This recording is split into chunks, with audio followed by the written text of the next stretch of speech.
A grip is how you hold the tennis racket in your hand, and it's the foundation for every single shot you hit in tennis. Now, the grip's really important, but unfortunately, a lot of players just go to the court and they pick up the tennis racket and they don't really think about what kind of grip they're using. They just grab the racket, whatever they end up with is what they play with. Now, the grip's really important, and let me explain why. How you hold the racket influences how you swing up to the tennis ball. And how you swing up to the tennis ball can influence the type of ball you hit. For example, some grips make it easy to swing through the ball.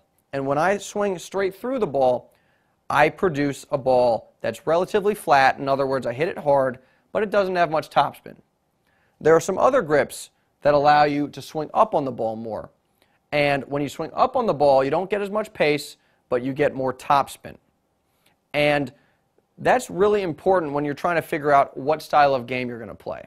Attacking players, for example, tend to have more conservative grips that allow you to swing through the ball because the ball's flatter, they can press their opponent more, and they can shorten the points.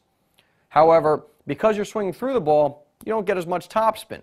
So players that like to grind it out and extend points tend to have more extreme grips that let you swing up on the ball more, generate more topspin, and then those balls get pulled down into the court. You're more consistent. So again, the grip has a heavy influence on the style of play because of how it affects how you swing up to the tennis ball. We're going to talk some more about how your grip could influence your style of play in a moment. But for now, let's focus on the technical definition of a grip. How do I find a grip? How is it defined? And to start, we're going to look at a tennis racket handle, which we've got right here. And the handle is divided into 8 sides, which are also called bevels. And starting on the top bevel, that's bevel number 1. And if we go clockwise around the handle, we get to bevel number 2, 3, 4. We've got 5 on the bottom, all the way around to bevel number 8. Now, the bevel doesn't just apply to the butt cap. It actually extends the entire length of the handle. So if we look from a slightly different perspective, let's go back to bevel number 1 at the top, and then we get bevel number 2 again, 3, and so on, again, all the way around the handle. Now let's look at the hand. There are 2 parts of the hand that we want to identify: the heel pad and the index knuckle, which is the first knuckle of your index finger. Your grip is determined by which bevel on the tennis racket handle the heel pad and the index knuckle rest on.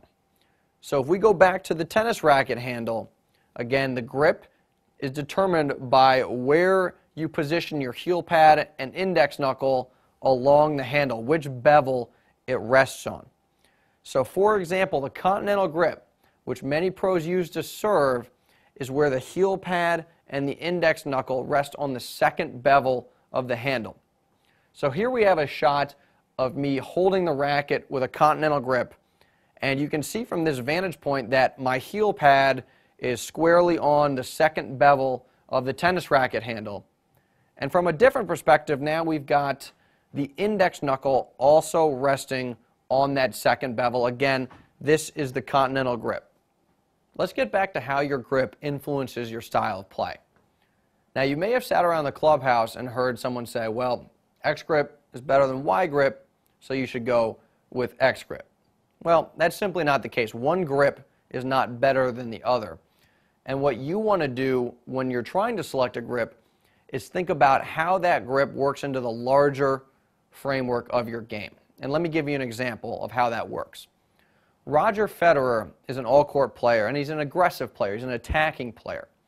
And attacking players typically use more conservative grips because that makes it easier to swing through the ball, and that makes it easier to hit the ball hard and keep points short and really dictate play.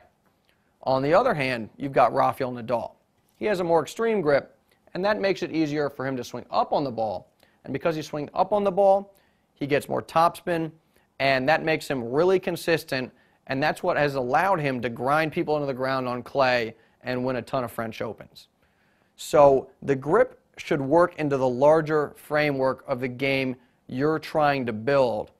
And you should think about right now, okay, well, is my grip allowing me to play my style of game? And if it's not, you should consider a change. So that's the key to the grip.